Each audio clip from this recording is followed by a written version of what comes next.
Welcome to Millennial Season 6, our first episode of 2020. And wow, look at this. We have a new theme song to kick off the year. I'm Andrew. I'm Laura. And I'm Pamela. Things are so new, I almost forgot our introduction. I know. I was too obsessed with your dancing, honestly. Yes. I was very focused on that. I need to know if I need to learn the choreography. Yeah, I was glad that you felt the need to dance because I was like, if nobody dances, this is going to be very weird because it's such a hype song. Right. And it's us just staring at our screens like, wow, this new Patreon benefit's so exciting. Look, like this is new for people that are Patreon pledgers. This is new for us. I forget that, now I can look at your faces. It's a whole new world. We wanted something that was upbeat, I wanted something a little indie rock, and it's got some chants in it. And like when they went, hey, I threw my hands up. Hey! So we have a new theme song here in the main show. We also got a new song for After Dark, so stay tuned for that. And we also bought something for breaking news. I think I will still scream breaking news. Yeah, you have to. But we will also have breaking news music, and I'm kind of envisioning it as like a 6 o'clock news intro with a voiceover, so we'll have some fun with that whenever we do breaking news in January. One thing that's not new is our album art, and I've been waiting for one of you two to be like, hey, Andrew, when is that going to change back? Because you're still trolling Millennial Money, but nobody said anything, so it's still up. Well, it has to change now because we have a new tagline as well. Oh, yes. Tell us about that. So we spent quite a bit of time starting around Thanksgiving just brainstorming as a group to figure out what is this show's vision. Like, we know all the things that we like to talk about, but let's make sure that we actually have that focus of what it is we're working towards. And we wanted to have a tagline that captured that. And we came up with the tagline all together. If you've been following our social media or our website, you've probably seen it already. Now I feel a lot of pressure. It's fake adulting, real talk. And I think that resonated so much with all of us because I think a lot of the time we feel like we're really faking at being adults. Yes. I actually, speaking of which, I just went and had my emissions done for the first time in my life today. I've never had to do that before. Emissions? Like for your on car? My car. 31 years old, never had to get that done. Is that like a smog thing? Yeah. Oh, okay. I mean, my car's older, so I'm very used to that. Yeah.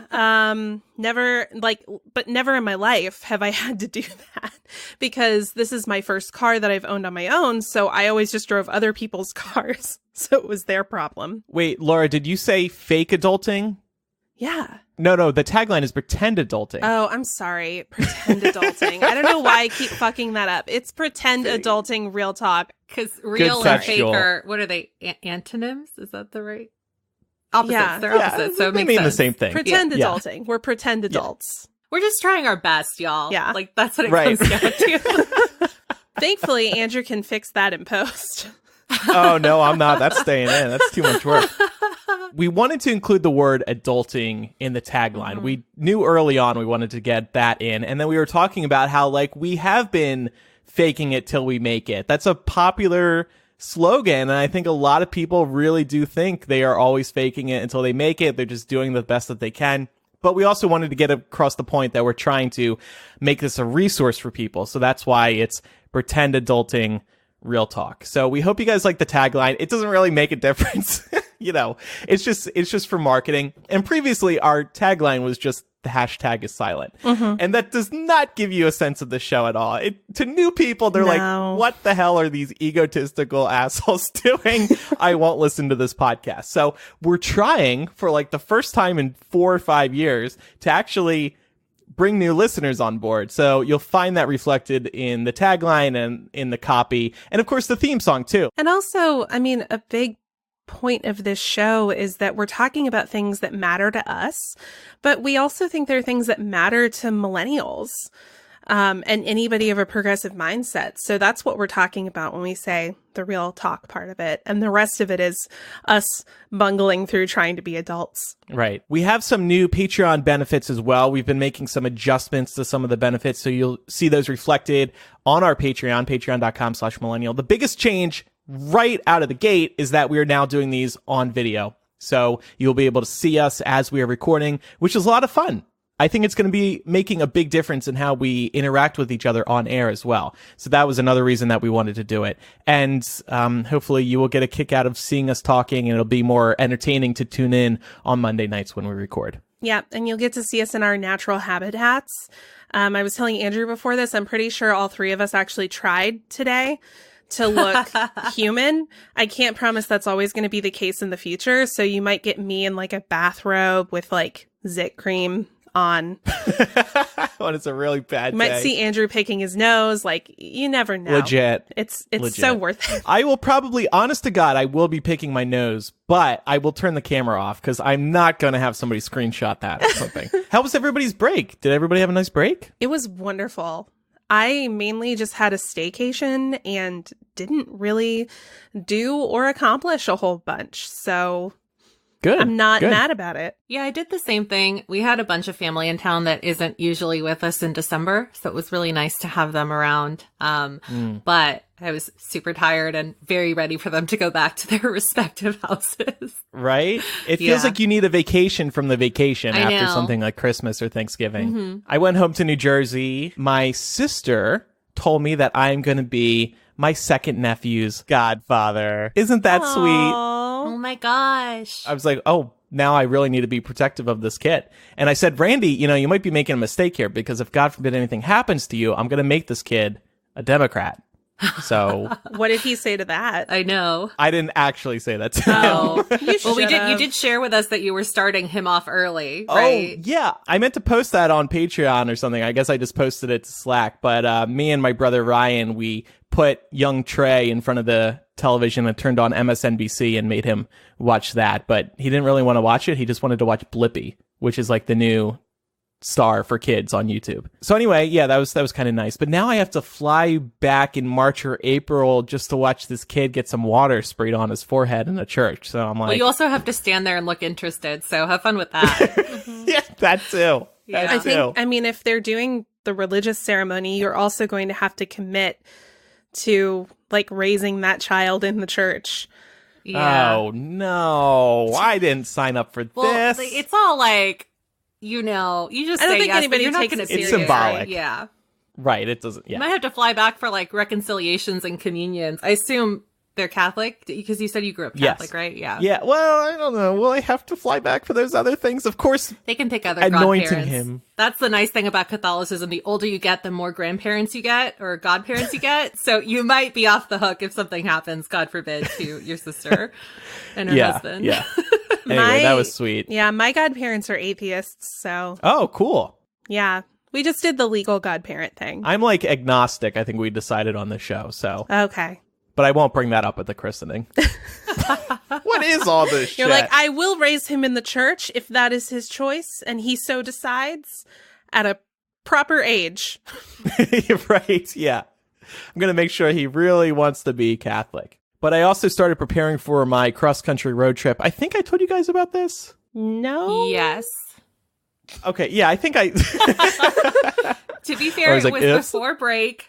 Pre-break doesn't count. It was a whole different year. I'm going to escape the Chicago winter for about a month and do some driving around the country. I'm going to go out to the Southwest, kind of feel out a couple of areas that me and Pat are interested in living in. Pat's going to meet me in Vegas. Then we're going to go down to Disneyland with my brother and his girlfriend. So that's going to be a lot of fun because that's going to be Pat's first time at Disneyland. And then after that, so that route, I'm going like Southwest, Amarillo, Texas, Albuquerque, Flagstaff. Not that we want to live in those places, and then Vegas, and then, like I said, California. But, Pam, I want to come up towards you, but I feel like it's going to be too cold, and I don't want to deal with any snow. Not in the Bay Area, but, like, if I went east from there, it would suck, right? Yeah, I mean, like, honestly, you'd be better off coming up the 5 from LA, like, taking a break from... But then I have to go back south again, you know what I Yeah. mean, to avoid, like, the snow, and that just seems, like, inconvenient. Yeah, I don't know so... about that. I've never actually, like... driven through South Dakota or anything like that, but I assume it snows there. But I want a cool way to document the trip, and I don't know how yet. So if anybody has some good ideas on how I can do that, please let me know. Like, I want to make this my Cheryl Strayed moment. I want this to be my wild, where I discover myself. You should do Instagram stories because you can archive those on your profile now. Oh, that's a good point. Yeah. Yeah. I want to like write a book though, or like have a documentary crew Or following like have me. a YouTube channel. Start a channel. That's a lot of work. Hey, everybody. Oh, so you want to chronicle this, but you don't want to do a lot of work. I want it to be easy. So the Okay. Instagram story sounds good. And that's a happy medium because you would still potentially be vlogging. So I'll think about it. I also don't want to brag about being on the trip. Not that it's all excitement, but I just hate doing that type of thing these days. So I posted 2 things on Instagram over break. That's like extremely rare for me, including a pic of me and Pat. Did you guys see that? It was cute. yeah, it was That got really a lot cute. of likes. I'm thinking of becoming a gay influencer. Do those people have a name? You know, like the thirst traps? I want to do that. Oh, I thought you were asking Oh. if gay influencers had a name, and I was like, how do you combine gay and influencer? Right. Ginfluencer? Gay fluencer. Gay-fluencer. Homo-fluencer. Gay fluencer. It works. Close enough. So we did want to take a moment here at the top of the show just to address the wildfires that are happening in Australia right now. This has been pretty heavily covered, so I don't think that there's anybody, at least in places with good news coverage, that hasn't heard about this at this point, but it is truly devastating. I mean, there's been footage of just entire ecosystems being burned down, of fires like lapping at people's houses. And it's something I think we can definitely empathize here in the States with, because out on the West Coast, we've been having so much trouble with wildfires for the last few years. And it's just further evidence that climate change is very real and that we have a limited period of time in which we can reverse this. Or at least try. So we hope, we've seen our Australian listeners reporting on this in the Facebook group. We hope you're all being safe. And please keep us updated. Let us know how you're doing. I saw a really unfortunate video of miles of dead animals along the road. And it's just shocking because you could never imagine such a thing to happen. And we are now living through that type of scenario. And I mean, Pam very recently had to evacuate because of wildfires. So it's something that, hits very close to home for us on the show. And we just are thinking of everybody. And if there are any local causes those of you in Australia know of that would be beneficial for us to share on the show, please let us know. What else happened over break? Any wars get started or anything? Maybe. We're going to be touching on this in a few minutes once we get into the news. But President Trump ordered an airstrike in Baghdad that resulted in the death of Qassem Soleimani. I keep saying the name wrong. I'll get it Say right. salami. That's funny. Salami, no, that's something they would do on Fox News. Soleimani. And he was an Iranian paramilitary strategist who killed a whole lot of people, both of Middle Eastern origin and American origin. So we'll be talking about that and what this means for the 2020 election, what it means for impeachment, and what the motivations behind this strike were once we get into the news. But it was definitely interesting seeing the new year start off with this. Welcome to 2020. In light of some of the less than desirable news we've gotten over the holiday season, some of you at home may be looking for ways to buy and live more sustainably. Our first sponsor this week can help with that. They're Rothy's, and they're the company making stylish shoes and flats out of recycled water bottles. I've been wearing my Rothy's for almost 2 years now, and these shoes don't quit. They've been through work, bar hopping, cross-country travel, impromptu rainstorms, and weddings with me. I even did a test run with these at the gym, and they're still going strong. I have the pointed flats in purple with baby blue racing stripes on them, and they literally go with any outfit I'm wearing, whether I'm dressing up or dressing down. That's because they're the perfect everyday shoes for life on the go, and they come in an ever-changing array of colors, prints, and patterns. They're also available in a range of styles like sneakers, loafers, points, and more. Rothy's has diverted more than 35 million water bottles from landfills by using their patented technology to weave recycled plastic water bottles into the softest shoes you'll ever wear.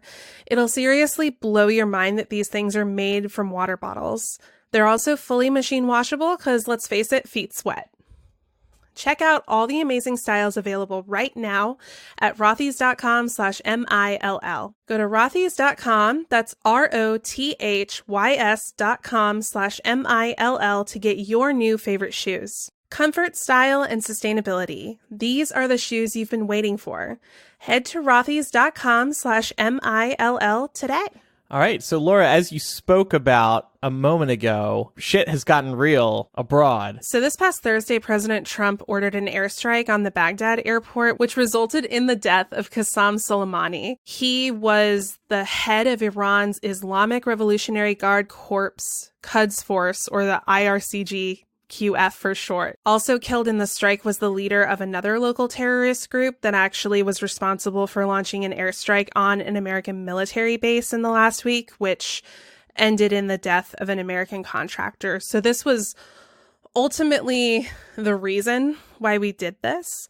Also worth noting that Soleimani is on the State Department's terror watch list, so we do consider him a terrorist. He's, as I mentioned earlier, been responsible for the deaths of thousands of people in the Middle East. So this is not somebody who anybody should be losing any sleep over not being on this planet anymore.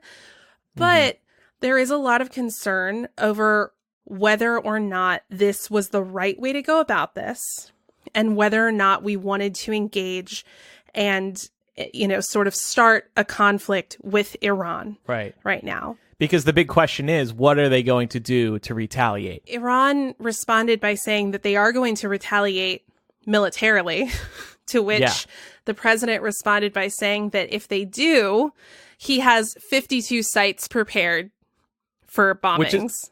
Which is a war crime to attack cultural sites. Right, exactly. But then the State Department came out and completely contradicted that statement as well. They were like, no, we're not going to do that.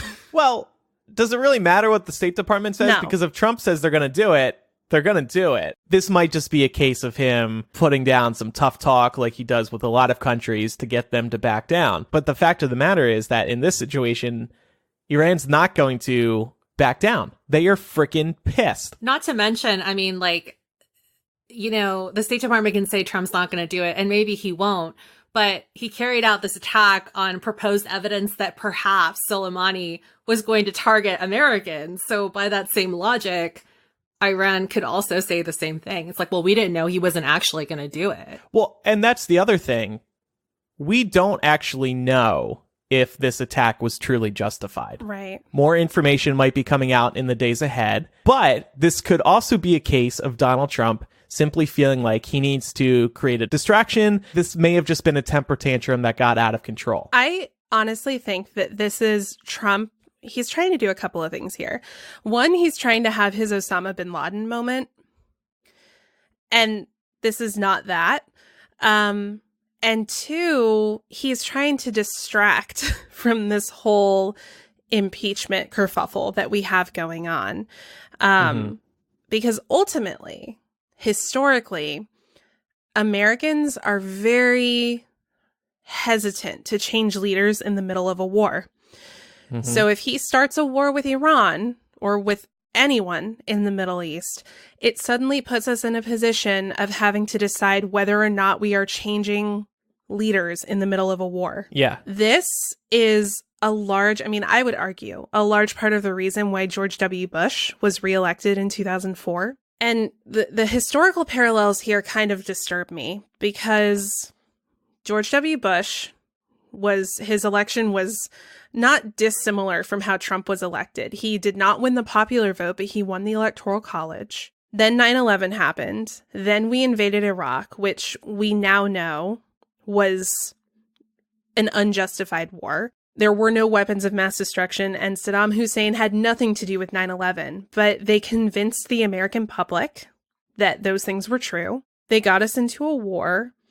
And even though Bush didn't win the 2004 election with a mandate, he still won the popular vote, albeit narrowly. So the Iraq War, I think it can be argued, actually allowed Bush to win re-election legitimately. And that's what I'm afraid of here. And what's ironic is that Bush and Trump both don't deserve to become president again because of their mistakes in Iraq, in Iran, with 9/11. And yet they get reelected because we're like, well, they're in it now, so we got to keep with them. Even us being on the left, I think it's scary to consider a change at the top when we are in the middle of a war, right? Like, I don't think anybody really wants that because that sounds extra hectic. I mean, it's definitely not ideal to have major policy shifts in the middle of a major foreign affair like that. That said, I mean, they're already deploying more than 3,000 troops as we speak to go over and be in Iraq and Iran and to handle some of this. While it's not ideal that we might change leaders in the middle of something like that, it's not ideal that we should even be there in the first place. Yeah. So, and troops who were fighting ISIS have now been pulled to go take care of this as well. So now ISIS might rise up again. Yeah. What other fallouts have there been since? So Iraq's parliament actually voted to expel U.S. troops. And the U.S. responded by being like, oh, we're not going to actually remove our troops from Iraq. We're just going to reallocate them. So basically, we're shuffling people around, but we're not going to comply with what your parliament voted on. Iran has announced that it is formally pulling out of everything related to the Iran nuclear deal that Obama brokered in 2015. Now they're saying that they're not going to exercise any limitations on enriching their uranium, which is, what you use to make nuclear bombs. Oh. And given their close proximity to our best friends in Israel, that's not a great thing. Mm-hmm. I'm sure they're not happy. Mm-hmm.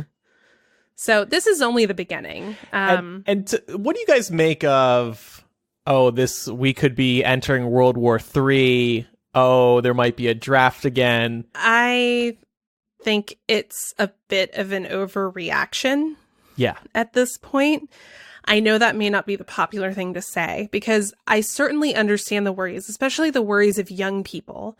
There was a thing this week where a lot of young people who are getting ready to go to college noticed that for men on their FAFSA form, it says that you can't receive student aid unless you've enrolled in the selective service, which is what would allow you to be drafted for a war. Right. So people took that and ran with it as though filing FAFSA registers you for the draft. And that's not how that works. The way that it works is that all males age 18 have to register for the selective service in order to register to vote. Mm-hmm. In fact, I'm pretty sure that when you go to register to vote, that's when you register.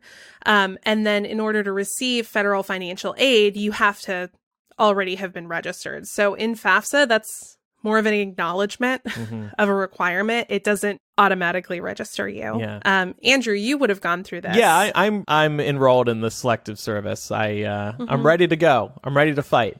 Now I'm going to take a lesson from Donald Trump on how to dodge the draft because he did that.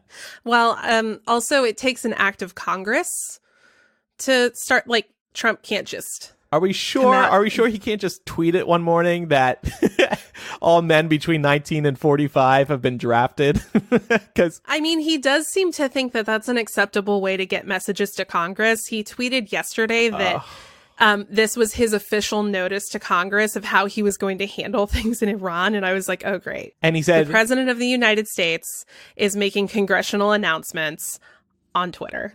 I'm not surprised. And the way he did it was hilarious. He said, these media posts will serve as notification to the United States Congress. I like how he said media posts and not tweets, because even though this only went out through Twitter, it sounds more official to say these media posts. Right, because it sounds like a press release. Yeah. Honestly, most likely, I think that the World War III situation, I'm sure you guys do too. I remember people talking about that when, we had our little altercation, not little, but, with Iraq back in the early 2000s. Like, my friends were joking about that then. I think it's like a natural response. Yeah. I do think, like Laura said, that it's kind of like an overstatement to say this is going to be World War III. I think the biggest difference, honestly, like looking at the two as parallels, is that when George Bush went to war with Iraq, we had the backing because of, what had happened in 9/11 of a lot of our allies, across the world. This time around, I'm not so sure. I think that we've seen a lot of people debating across, the global platform, not just in the Middle East, over whether or not this was a good idea. So I think that that's the scariest thing, honestly, that a lot of people that have traditionally been our allies since the First World War might not come to, swoop in and help out this time around, especially with such a divisive leader at the forefront of our country, unfortunately. Yeah, I agree. He has spent so much time thumbing his nose at our allies and literally everyone in NATO that it's like, well... Yeah, they're going to be like, now. See how you like it. You didn't want to be a part of this fancy club we got going on, so good luck. Right. And we've got an ocean between us and Iran. Some of these other countries do not. So that's the other thing, too. It's like, fortunately for us, but unfortunately for, anybody that we do get into wars with, like, we're never going to see a battle, in Atlanta or in Chicago. The Battle of Atlanta. Or in San Francisco. Like, that's just not going to happen. No. Like, we're not going to see troops on the ground here. Nobody wants that. Nobody's suggesting that, I don't think. No. But just like in general, like when we fight wars, like we do it on other grounds. Like we see like the financial repercussions, but we don't see the devastation to, we kill innocent bystanders. Civilians. Yeah, exactly. And that's what scares me is that he's threatening to drop bombs on Iran and Iraq. Well, he's already done, he's struck Baghdad. But I just think about the vast majority of people who are living there who are just trying to live their fucking lives. Mm-hmm. And they've got Mango Mussolini across the ocean here wanting to bomb them just to shore up his reelection and to distract from this impeachment. Yeah. All of this is because it doesn't seem like this was a justified move. That's why there's so much skepticism right now. I will also... I mean, of course, it's very much a partisan belief here. Congressional Republicans are totally backing him up on this, saying that they believe it was justified. Meanwhile, House Democrats on the House Intelligence Committee were like, we haven't seen any intelligence. Right. We've had nothing shared with us. I will also just point out that I remember early in Trump's administration, back in April 2017, he had hit an air base in Syria to send Syria a lesson after they were using chemical weapons against their own citizens. And it was awful that Syria and Assad was using these. So everybody was afraid after these airstrikes that Syria was going to retaliate. And we were talking about war. People were talking about, oh, this is it. Trump has done it. We're about to go to war. Nothing happened. So this is definitely more serious, what's happening in Iran. But let's all just be cautious here before exclaiming World War III. Yeah, I mean, I certainly don't blame people for the sentiment because it's, like Pam talked about, the most disturbing thing here is that we are potentially tying ourselves up in yet another military venture in the Middle East that has no clear exit strategy. And this time we're not going to have any allies. And I thought it would be really interesting because we are like the Iraq War generation. We're the 9/11 generation.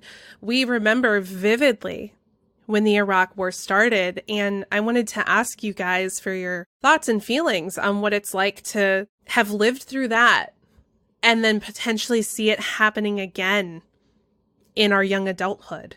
I still remember moments from that. I remember the first strikes and Bush making his announcement on national television. I remember the mission accomplished banner on the boat, like, certain moments like that. But I was also pretty young. I was only like 14, I think. So I don't think the gravity of the situation was truly felt by me. So just to think that we are potentially going into something like that for no reason other than Trump wanting to get reelected. We know what's going to happen. We're not going to get any good reason for killing him when we did. So we're all just going to have one big collective sigh over getting into another war. Republicans will forget that they once again got into a needless war. And we're just going to keep sticking our heads in the sand like Republicans don't make very bad decisions. It's such a discouraging cycle to witness in such short succession. Yeah, you know? right. Yeah. The last Republican Because it feels president. like they just pulled everyone out, you know? Yeah, I mean, even well into Obama's presidency, we still had a presence. And I mean, I think we'll always have a presence over there because we've fucked around in that part of the world so much that it's like we can never fully leave. Yeah. It's so disheartening because this was the guy who during the debates, Trump was getting a lot of press for saying, hey, Bush lied about Iraq. He got us into a needless war. We shouldn't be there. And it's just very clear yet again, time after time, he is so self-serving that he will kill whoever he needs to kill. He'll break whatever laws he needs to break, and he'll abuse whatever people he needs to abuse in order to hold on to his power. All right, well, no more serious discussions for the rest of the episode. We're just going to relax the rest of the time with some Golden Globes talk. We're going to talk Star Wars. We're also going to talk about reading in 2020. Yes. I need to set some goals for myself, and I hope y'all can help me. I think we can. Okay. Well, while Donald Trump is certainly experiencing lopsided support in Congress, we do not want all of you breast owners out there to face the same fate. Our next sponsor, Third Love, does bras differently. They believe all havers of breasts deserve to feel comfortable and confident every day. Their bras are designed to fit you, not the other way around. Third Love offers over 80 sizes, but they know the only size that matters is yours. I first discovered Third Love last year, and when I put on my first 24/7 perfect coverage bra, I was like, oh.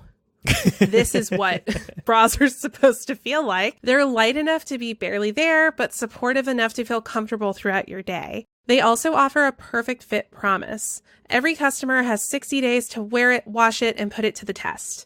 If you don't love it, return it, and Third Love will wash and donate it to a person in need. But if you're like me, instead of returning your first bra, you'll turn around and buy 4 more because they really are that comfortable. Third Love knows there's a perfect bra for everyone. So right now they're offering our listeners 15% off your first order. Go to thirdlove.com/millennial right now to find your perfect fitting bra and get 15% off your first purchase. Do your tatas a favor and go to thirdlove.com/millennial for 15% off today. You didn't touch your boobs like you promised you would. Well, I didn't talk about size and shape this week. Oh, well, make sure you do next time. Yeah. So, next time it'll be like size and shape. I think my camera's too low. I can't catch it, but... Well, if I were a comedian, I would make a good joke about Laura's tatas and the Golden Globes. But, that's what I was trying to set you up for. Clever off the cuff. Speaking of globes. The Globes. Speaking of the Globes. The Golden Globes were this past Sunday, for those of you that care. They're kind of like the ugly stepchild of award show season, but it does mark the kickoff to award show season.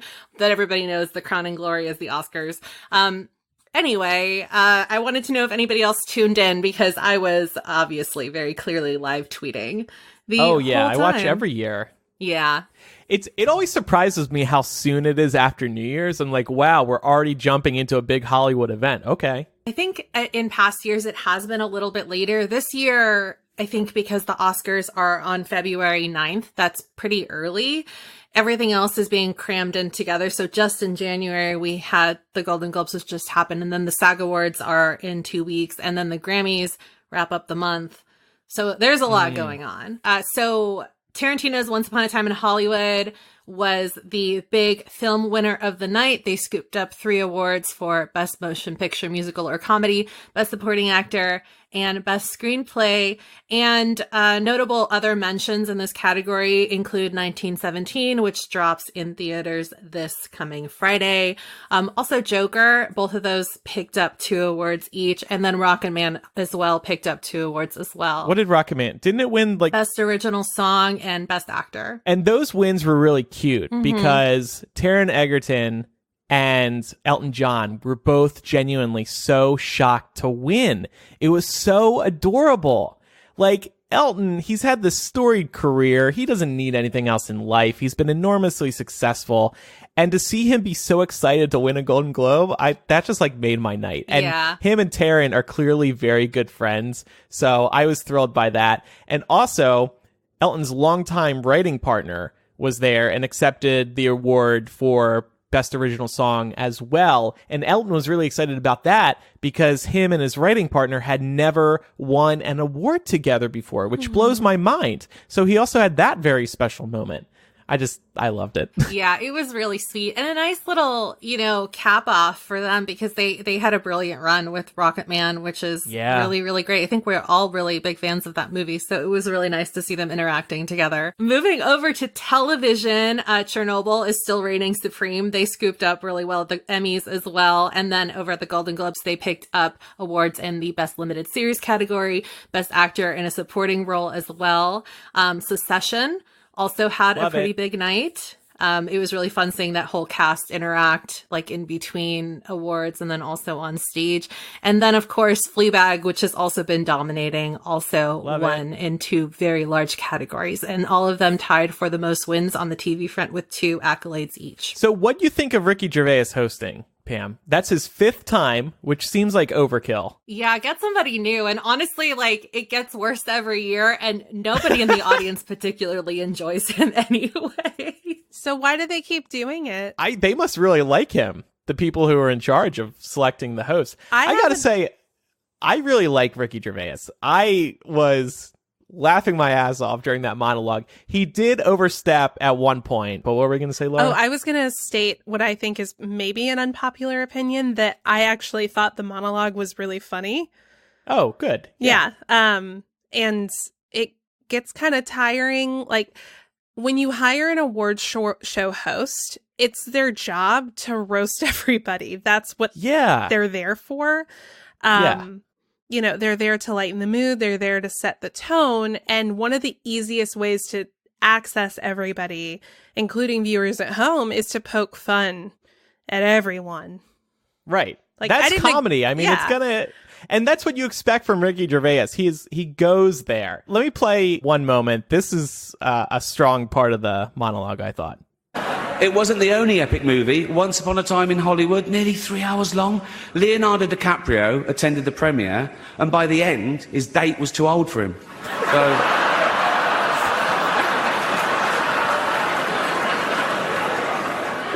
Even Prince Andrew's like, come on, Leo, mate, You're nearly 50, son. The world got to see James Corden as a fat pussy. He was also in the movie Cats, but no one saw that. And the reviews, shocking. I saw one that said, this is the worst thing to happen to cats since dogs, right? Accurate. Yeah, I actually know a couple people who went to see Cats, but they got high before they saw it. They were like, that's the only way I was able to get through this horrendous movie. I don't know if that would make it better or worse. I think I would be more terrified. I still haven't seen Cats. Me neither. Oh, really? Yeah, I think I'm going to just avoid it, because people are saying it's not just bad in a good way. It's just bad. So that's why I want to avoid it. There was one really bad moment later in the show where Ricky made a joke about no longer employing female writers, I believe. And that joke just did not go over well. And it's just very insensitive. And it wasn't funny. But then at the end of his monologue, he actually did have a really good bit that I guess some actors probably scoffed at. And maybe people on Twitter did as well. But the actors are laughing. So listen to this. Oh, Apple roared into the TV game with a morning show, a superb drama, a superb drama about the importance of dignity and doing the right thing, made by a company that runs sweatshops in China. So, well, you say you're woke, but the companies you work for, unbelievable. Apple. I wish they cut back to Tim Cook when they said that, because that is brutal, saying you have people working in sweatshops. But here's the rest of this. Amazon, Disney. If ISIS started a streaming service, you'd call your agent, wouldn't you? So if you do win an award tonight, don't use it as a platform to make a political speech, right? You're in no position to lecture the public about anything. You know nothing about the real world. Most of you spent less time in school than Greta Thunberg. So if you win, right, come up, accept your little award, thank your agent and your God, and starts cursing. What did you guys make of that? I thought it was funny because he's right. Every single person at all of these award shows every time gets up and makes some kind of political speech. I don't have a problem with it personally, but I can definitely see why many of the audience members at home in their living rooms are like, oh, Jesus Christ, like, I don't want to hear about this anymore. And I think that he was more alluding to that because, again, as the host, it's his job to make fun of everyone. I didn't agree with everything he joked about. Yeah. That line was a little awkward because the first award is given and Russell Crowe wins it. Russell Crowe is in Australia, we find out, because he's protecting his family from these awful fires. And the award presenters then gave a little speech from Russell Crowe about the enormity of these fires. So that was a little awkward. And then there were a bunch of very powerful speeches later in the broadcast. I agree with you, Laura. It's just a joke. So it is about the way that it's done, though. And we put this down to talk about later, but I just saw a couple of people point this out in the Discord as well, that when it's done well, like Michelle Williams has lately been using her wins to, make an impassioned speech about something that she feels passionately about. And this time it was about abortion and the importance of voting. So I think that goes across a lot better than somebody just being like, oh, and by the way, like, save the rainforest, Right. Like, you can tell when it's not genuine and when somebody truly actually believes in it and wants to incite a ripple of change. I liked the Epstein comment, too. Oh, that was good, too. It was so good. Felicity Huffman, she'll never escape her 11 days in jail. She deserves it. Yeah. I don't care. The Epstein comment was brilliant because everybody starts going, oh, and Gervais is like, he's your friend. And it works because it almost sounds like they're insulted that he would insult Epstein. So good. I also I saw some clips. I loved Olivia Colman during her acceptance because she didn't think she was actually going to win. So she just got drunk and then she won and she had to go up and give this speech. I just thought that was really cute. Ellen DeGeneres and Tom Hanks were also honored with special awards, and they gave really great speeches, and the clip packages that played before their speeches were really good as well. I was very moved. Everybody seemed to temporarily forget that time that Ellen hung out with Bush. I almost snarkily tweeted about that, but then I decided not to. Oh, but they didn't forget on Twitter. They didn't? I didn't see anybody say anything. Okay. No. Maybe I just follow too many, Hollywood people, but I feel like, people need to get the fuck over that. That was such bullshit, that outrage. All I saw was that, and then Ellen's a terrible person, and that if you're in Hollywood long enough, you have like a terrible Ellen story. All right, well, in related entertainment news, I wanted to touch on Star Wars: The Rise of Skywalker because it's a big deal. This was the end of the Skywalker trilogy. It was the end of this latest trilogy. So I'm going to be critical in a couple areas. And I'll keep it spoiler-free for now. Okay. I think we can keep it spoiler-free. Yeah, I think so too. It was an entertaining movie. It moved fast. It looked great. The music was awesome. The acting was awesome. I am not a hardcore Star Wars fan, so I don't think I get wrapped up in these as much as other people do, but I do love the fandom and the excitement around these films. And I love the new robot. Every film, they have to introduce a new robot in hopes that it's going to become the next 3PO or R2-D2 or BB-8. I also loved BB-8. I'm always here for BB-8. Give me all the BB-8 content. Did you guys like it overall? No. Oh, why, Laura? Without getting into spoilers, it was like complete whiplash for me. There's my dog, by the way. Hello, Canella. I felt as though they completely undid most of the last movie. Like, there were characters and scenarios introduced in the last movie that were featured very prominently that had, like a minute of screen time in this movie, and they very easily could have been removed from the whole story and it wouldn't have made a difference. Right, like Kelly Marie Tran's. Yes. There were also certain revelations made that felt very rushed. Is it a spoiler to talk about Jedi healing? Well, that's brand new. So. Yeah, I'm like, what the like, I'm not even a hardcore Star Wars fan, but I was like, what the fuck is that? You know what cracks me up about that? They could heal wounds, but they could not fill in the clothing with their Jedi powers. Just the skin. No, we can't put together clothes. Deus Ex Machina power, though. It's like, well, couldn't we have just undid a lot of stuff? Yeah. And how come she's the first one that can't? I don't know. Did you like it, Pam? I thought it was a good time at the movies. So if I was just a casual moviegoer, I think that it's a fun movie to watch, like you said, Andrew, but I also had a lot of issues with it. And I think that for, like what Laura was saying, the undoing and unraveling of a lot of stuff that was set up in The Last Jedi, it just didn't really make sense as an end cap, because the pacing was off for me when you put it in that perspective, because in undoing so much and having to set up so much, it really took away a lot of time that could have been well spent other ways. Yeah. So I'm a little bit upset about that, because if JJ, had wanted to tell this story from the beginning, then he should have just done all 3 movies and it would have been just fine. And I really think that some of the things that I had issues with in the final movie, as of right now, my opinion might change after I see it a second time or maybe a third time. I think that they would have been non-issues if he had just helmed all of them and just told the story completely in full. But right now it's like, it's so hard to connect all of the pieces. Yeah. I mean, it just seemed like Abrams and Johnson had 2 completely different visions for what this trilogy was going to be.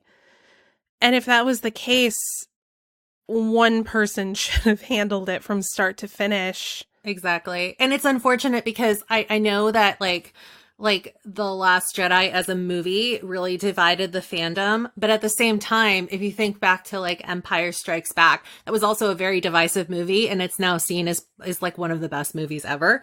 So I think with like a little bit of perspective, the people that really hated on The Last Jedi are going to look back and realize what a gift it was. And just a lot of the things that they set up in that movie, and especially like the way that it ended on that scene with like the stable boys and girls, like, with the power. It's just like, when I think about it that way, it just really bothers me that so much was undone in the last one. Yeah. Like, it was fun, but it just would have been so nice to see some of those threads carried over and wrapped up. And it's unfortunate because Andrew alluded to this too. I mean, the visuals were beautiful. The actors, I thought, did their best. I felt like a lot of love did go into this project, and it's clear to me that people cared about it. But because of the conflicting visions, it just didn't land for me. And speaking of the visions, I'm going to get into a couple of my complaints. I'm going to keep this spoiler free. Rey's parentage, we do learn more about in this movie, big time. We found out that Rian Johnson didn't even know. The Last Jedi director did not even know that this was going to be happening. So he didn't set this up at all. They decided this while writing The Rise of Skywalker. And that infuriates me because when they are designing trilogies, be it Star Wars, Fantastic Beasts, whatever, decide what purpose your story is there for before getting into it. They should have decided that at the beginning instead of getting into it at the end. Don't make it all up as you go. I'll let Marvel do it because they have this endless slate of movies and they got to continue creating stories. But if you're saying at the beginning of this, okay, new Star Wars trilogy, 3 movies and we're done, figure out your arc in the beginning. And that's such a good point because, like, you're right. A lot of this could have been rectified in terms of, Rey's story arc over the course of the 3 films if Abrams had known exactly what it was leading up to, and then he could have passed that along to Johnson. And then maybe like it would have been fine. Like, I still feel like, I don't know about that decision, but like, I respect it. It's whatever. Objectively kind of cool to see certain people come back, but like. And there's a cool message there because it's like she has to choose between the light and the dark side. So I get that. She still could have done that if she was no one. Yep. Right. Totally. And arguably that would have been way more monumental because like we are all Rey, we can all be her and we can all overcome adversity and like figure out how to deal with our shit. We are all Rey and we are all Skywalker. And that's why the ending of The Last Jedi works so well, because you saw this Skywalker movement beginning. And when we saw the Rise of Skywalker title, we thought, oh, it's going to tie into what we saw at the end. Another thing that bothered me was the kiss. It came out of nowhere. It made no sense. Yeah. My theater laughed. Yeah, mine too. Which one? What? I missed what you said. The The kiss at the end. Oh, the kiss. Oh. I was like, I think it was just like, gasp. Some people have been quipping online that they did that just to appeal to certain shippers. That's it. There was This no whole other movie, reason. honestly, like, was just like appealing to what they thought the majority of fans wanted. And like the shipping I can like get over. But like, again, going back to Kelly Marie Tran, like that just felt like a slap in the face. Yeah, that You know? too was something she got a lot of hate, unfortunately, Right. online. And it sucks. And they came up with a bullshit excuse afterwards. They said we had to write her out because we wanted her to be with Leia, but we had less Leia to work with, so it just wasn't working. But there was also a joke, to your point, Pam, online, that the film was written by Rian Johnson's Twitter mentions because people were just attacking him after Last Jedi. So they were like, okay, let's undo this. Let's see what everybody's complaining about. I Yeah. also feel as though, I mean, there was a Carrie Fisher sized hole in this movie. It's so clear to me that she was supposed to play a much larger role in this film. And I think it would explain some of the choices that didn't make a lot of sense, but it felt to me like there was a significant period of time between her death and this movie's release. So to me, it seems like there could have been some rewrites done in order to minimize the amount of impact Right. that character had on the story. Well, and my feeling is she probably should not have been in it at all. Mhm. And I Right. know fans liked seeing that. So what happened was they took footage that they shot for The Force Awakens and maybe Last Jedi too, I heard, but I thought it was primarily Force Awakens. And they repurposed that footage and fitted in to Rise of Skywalker, but it does not work. You can tell that she is not actually in the scene. And then the dialogue between Leia and other characters, it's hollow because I think there's like one point where she literally just goes, no. And then the characters around her fill in the dialogue that she needs to say. Like, Leia, should we go out and do this right now? Yes. It just feels really awkward and it doesn't work. And it sucks to say this, but they should have just written her out in between movies. You know, the title card, General Leia passed away. It was extremely tragic, blah, blah, blah, blah, blah. Yeah. But I there's will nothing say else that you can do. I did like not the stuff that they did with like the reused footage from the last two movies, but there are certain moments that she is in that I did enjoy, especially kind of towards the back half of the movie. Okay. I don't know if that's like I'm trying like not to say it just in case we're still avoiding spoilers.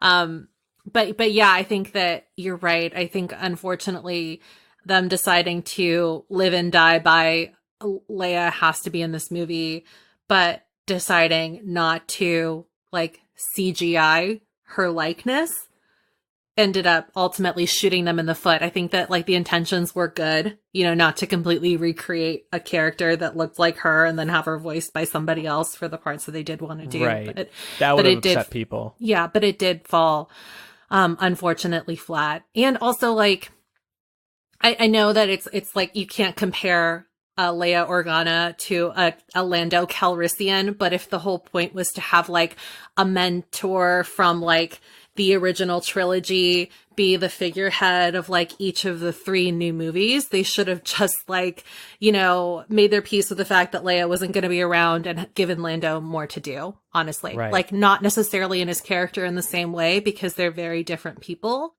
but at least then it might have felt a bit more cohesive to have him take everybody under their wing.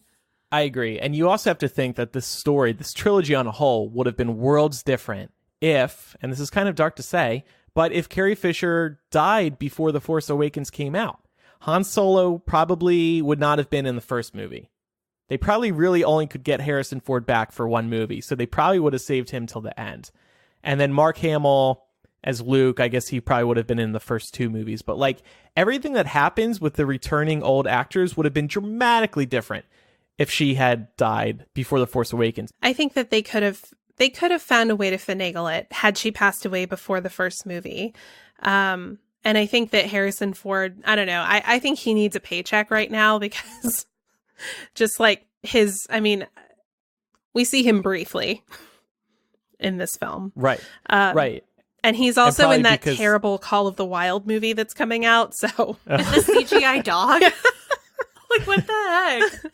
I did want to touch on this point. You guys mentioned the fandom, and that sometimes it seems like there was a lot of fan service going on, or that maybe fan pressure is what caused some of these outcomes.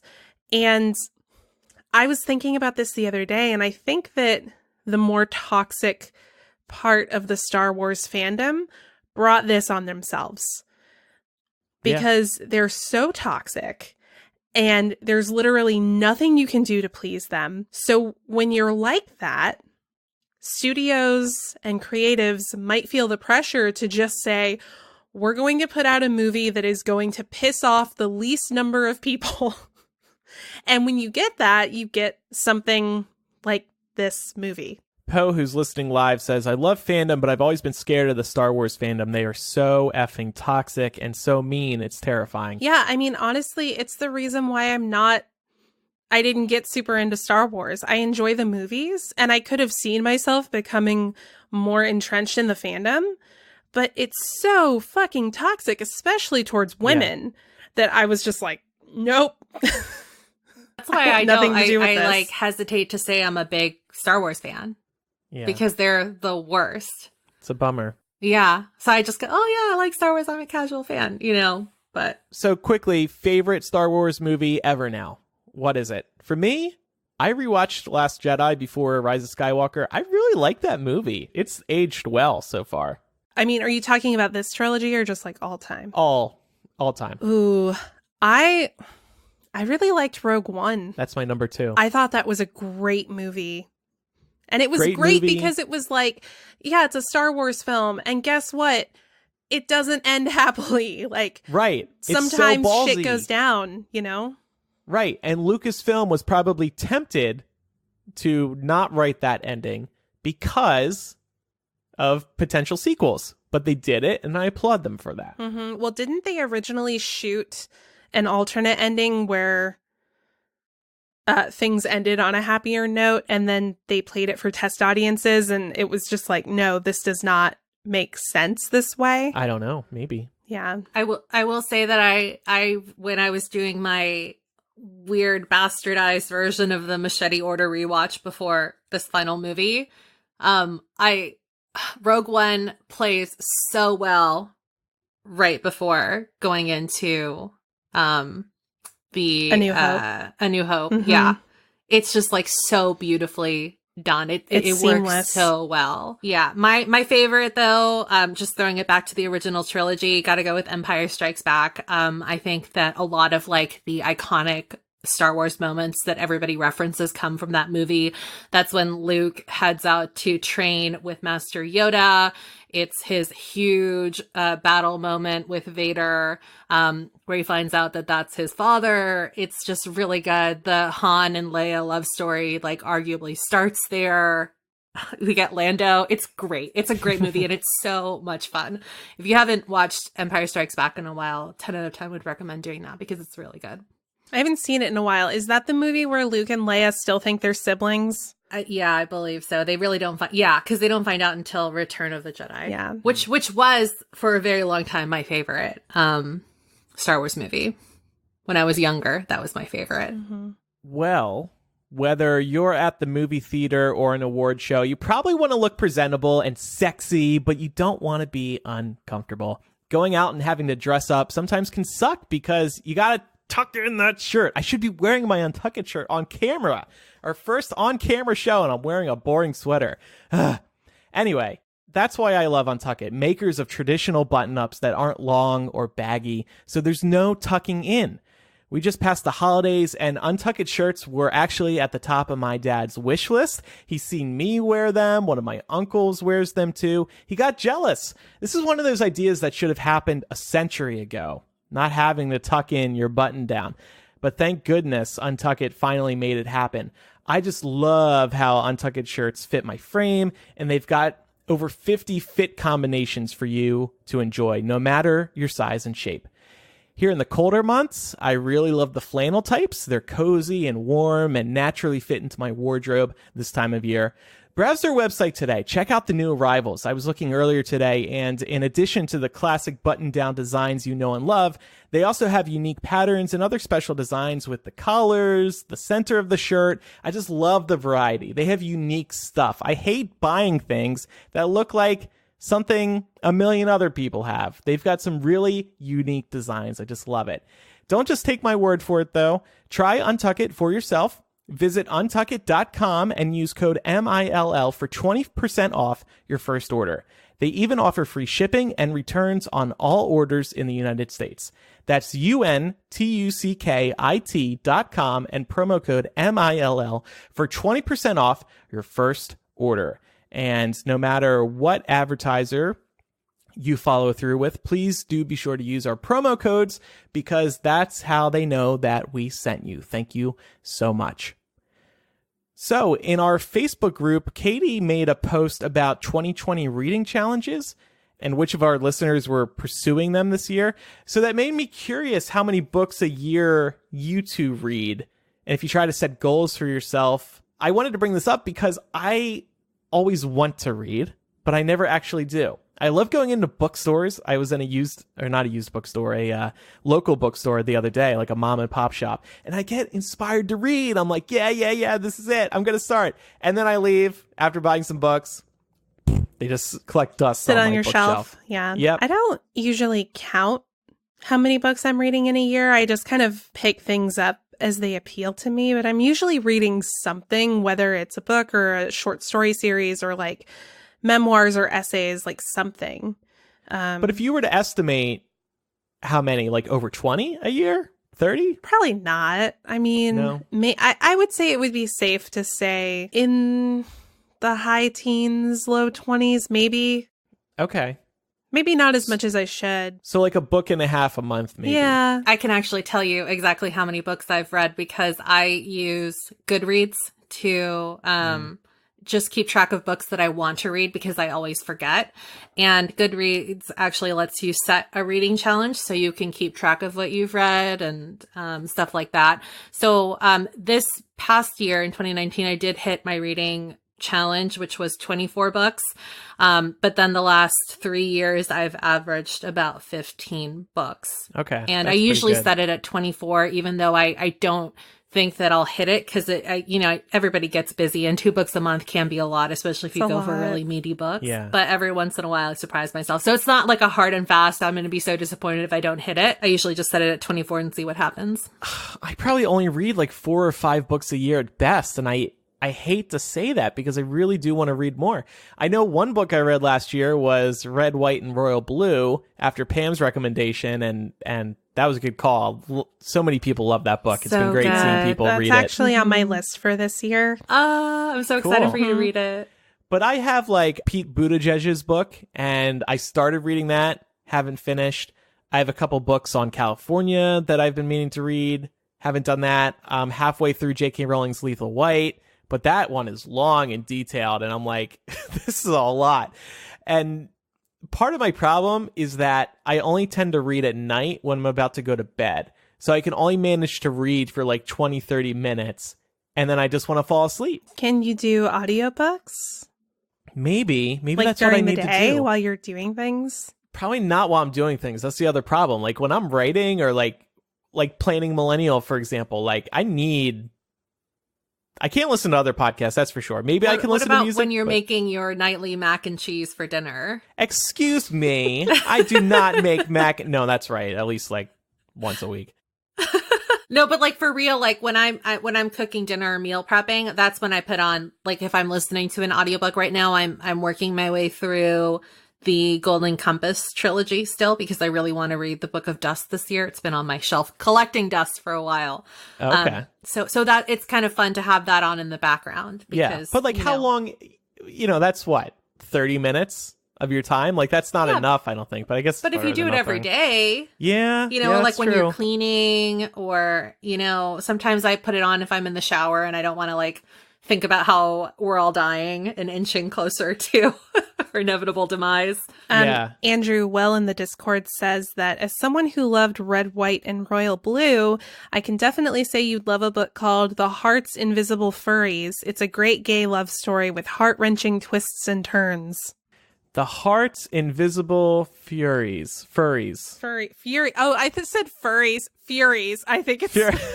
I'm like, wait. It's like, wow, Invisible the Furries. furry subgroup. That's really on the I was rise. like, a furry gay love story? Like, okay. An Audible pop-up came up when I pulled this up on Amazon, so maybe it's meant to be, Will. I'm going to add it to my list. Reading, I don't have to sing its praises. It's relaxing. It's refreshing to clear your head in that way. It's nice to sit down, not look at a screen.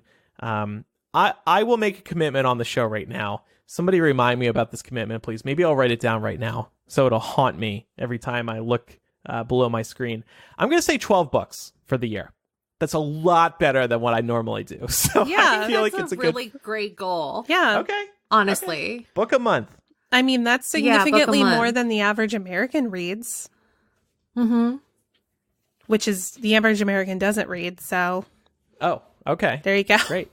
Yeah, I see like one of my friends from LA, like he read like 42 books over the year, and he was holding himself, I guess he set a goal and he was holding himself accountable, I think, by posting each book on Instagram. Maybe he was bragging. I don't know, but he included a picture of the book and how many books he had read so far. But yeah, if anybody else has any tips about making it easier to read, maybe I need to start reading earlier at night. I read when I'm like ready for bed. So I need to be like an hour before I'm ready for bed. I'm going to read instead of staring at CNN or my freaking phone or playing a video game. Reading with a friend helps me too. Like, my best friend reads a lot, but she also listens to a lot of audiobooks. So sometimes if she's like really into something that she just read, I'll read it because that way she'll have somebody to talk about it with. Like I can talk about it with her. Yeah. Stuff like that. So maybe like you and Pat can pick a book and read that together. Cuddle up in our comfies and we'll take turns reading paragraphs. I think that sounds like a great night. I always like it when people lend me books to read because then I feel pressured to read them. Ooh, yeah. You know, because then it's like I feel like every time I come across them, there's that like not asked question, but I know it's like just on the tip of their tongue. Like, how are you liking the book? When are you going to give my book back? Right. That's so true. So do it that way. All right. On my little Hogwarts notepad, I've written down the number 12, and I'm just going to leave it sitting here on my desk. Cool. I'm going to put it in front of my Cute. succulent. Perfect. You can water your succulent and then it'll remind you to read a little bit. Andrew, don't forget to read. And thanks for the water. Do you guys have any particular books on your list so far? I want to finish reading Pete's book because it is 2020, and if I want to finish it before he gets out of the race, if he gets out of the race, because then I'll care about him less. I have a couple of things. There's one book I want to read called Stone Butch Blues. It's apparently highly recommended reading in the trans community just because it is about somebody who transitioned while living in like a very blue collar part of like middle America. And it's apparently just a really good way to better inform yourself and just become more aware. And to be honest, with all of the drama that happened with J.K. Rowling in the last month and the insensitive and transphobic comments she made, I felt like I really wanted to better inform myself. Yeah. I also want to read The Splendid and the Vile by Eric Larson. He also wrote Devil in the White City, which we did on the Millennial Book Club back when that was a thing that existed. And that was a great book. So I would be really excited to read about this one. It's basically about Winston Churchill leading Britain through World War II. I'm also kicking my year off by reading some queer literature. So right now I'm reading The Gentleman's Guide to Vice and Virtue by Mackenzie Lee. I've read that. It's good. Did you? Did you like it? Yeah. It's really Yeah, fun I so did. far. I I'm did like very 100 much. pages in and I'm enjoying it. But that comes highly recommended. So I'm excited to finish that. And then I also really want to this year read A Little Life by Hanya Yanagihara because that book was gifted to me and it's also been sitting on my shelf for about 2 years now. That book is gigantic. Yeah, it's isn't really it? big. And that's why I every time I think I'm going to pick it up, I set it back down because, I get something shorter and I decide to read through that. So, Right. yeah. Let me get this out of the way first before this tome. Everybody always says that it's life-changing after they read it. Yeah. So I'm really excited for that. My ex-boyfriend has the cover tattooed on his arm. Did you see that? So that book meant a lot to him. Yeah. And I believe that the last person that told me I needed to read it soon was him. So Did he gift you the book? Was it him? no, he did not. I would tell you. But he did keep saying, "Oh, Pam, you need to read it. It's so good. You'll die." So, All right. Well, good luck, everybody. If you have your own reading challenge, good luck. And let us know how you make time for reading and what books you're looking forward to reading. Coming up on Patreon today, speaking of books, I have some hot gossip about what's going on at MuggleNet. I'm so Have excited. you been to MuggleNet recently? You can't access it. And Yeah. I'll tell you why in After Dark today. Very exciting. I have some juicy family drama that I cannot address on air. Like, that's not behind a paywall, but I'll break it down for you guys at the what's the level for After Dark? 5. OTP. Check it out. Go to patreon.com/millennial. You can see all the benefits. And by pledging today, you're going to get instant access to a ton of stuff from the past 5 years. So check it out right now.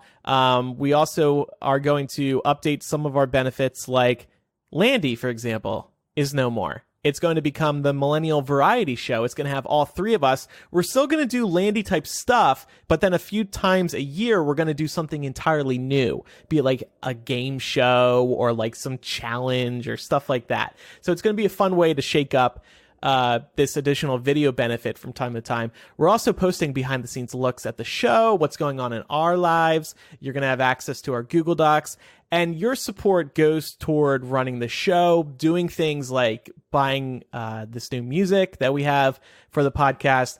We're going to work on some other art this year. And of course, we're going to be giving out another physical benefit later in the year. We don't have anything to announce there yet, but your support will help us buy the physical gifts that we're going to give back to you later in the year. And your support means a lot to us. So thank you so much. And thanks for sticking with us here in season 6. Could not do it without you. Truly, truly. And we can't do 2020 without you. No, So- please help us survive this year. Time now for recommendations. Laura, what's yours? My recommendation is to write your own decade in review just for yourself. This has I love been this. a really big trend over the last couple of months of people chronicling their decade in review on social, which is great. But a couple of weeks ago, I was sitting, at home and I was kind of just bored, but didn't want to go out and do anything. And it just occurred to me, I was like, I should just look back at the last 10 years and just narrative form, write out everything that I can remember, everything that stands out. And it was so impactful for me, just going over the things that stood out, even the little things that stood out from the decade, but then also considering things that seemed like a bigger deal at the time that really aren't anymore. And it was nice to be able to see like, oh, wow, I let that go. That's not bothering me anymore. It's not impacting me anymore. It's really interesting to see, the situations and the people and everything that you remember that really sticks out as something prominent from your decade. So I recommend it. Mine was like a small novel by the time I was done with it, but it's something that I just love having for me. And I think it'll be really interesting to read over in another 10 years to see where I am then. Yeah, for sure. Another cool idea might be to write your next decade now. In a class one time, the teacher made us write our own obituaries. And the point was to make us think about where we want to go in life. And it is dark, but we all enjoyed it once we were finished, looking back at these. Mine's going to be died by cheese. Same. Also, Joel, you're great, but also killing me. In our project management tool, she added read a book as a task for me. I love her. I assume she set it up so it repeats monthly. That's amazing. God, that's brilliant. So then when it repeats next month, you can be like, oh, fuck, I didn't read the book last month. Right. It's going to quietly delete it and hope nobody notices. No, that was a good idea, actually, Jewel. Thank you. Mine is Anne with an E, which is Netflix's adaptation of Anne of Green Gables, the classic childhood favorite. This show is so good. It's on its third and final season, unfortunately, but it's just such a joy to watch. And I've been recommending this like crazy, especially right now because, you know, we've all been enjoying Little Women. A lot of people have really loved Greta Gerwig's adaptation. So if you're looking for more Little Women and you've already powered through the PBS miniseries and done a rewatch of the 1994 adaptation, definitely give Anne with an E a try because it's very similar energy, but a completely different story. And it's so good. I want to recommend Amazon Prime's Marvelous Mrs. Maisel Season 3. We may have touched on this on the show a couple of times, but Season 3 was recently released, and I think it was the best season yet. I really enjoyed it. It's about this woman who accidentally falls into this career of being a comedian, and you're watching her rise. And it's just really entertaining, amazing cast. It's set in the 50s or 60s, I guess, so it's kind of a cool period piece as well. And yeah, just really funny. It's won a lot of Emmys and Golden Globes, I believe, so definitely check it out. It's a good watch. And it's like one of the few actually good things on Amazon. And you probably have Amazon Prime anyway. So check it out. The Marvelous Mrs. Maisel. If you have any feedback about today's episode, hit up millennialshow.com and use the contact form there. Or you can email millennialshow@gmail.com. While you're on our website, check out our updated copy and our new tagline. We gave the whole website a refresh and there's all kinds of new things there. Also, be sure to follow us on social media. We are Millennial Show on Instagram, Twitter, and Facebook. And by doing so, you will stay up to date on everything we've got going on throughout the week. And finally, one more plug for Patreon, patreon.com/millennial. Your support keeps this show going. It lets us make the show a priority in our lives, and it feels really good to get your support. So thank you. We really do appreciate it. Thanks, everybody, for listening. I'm Andrew. I'm Laura. And I'm Pamela. Bye. On both my knees for you, don't say thank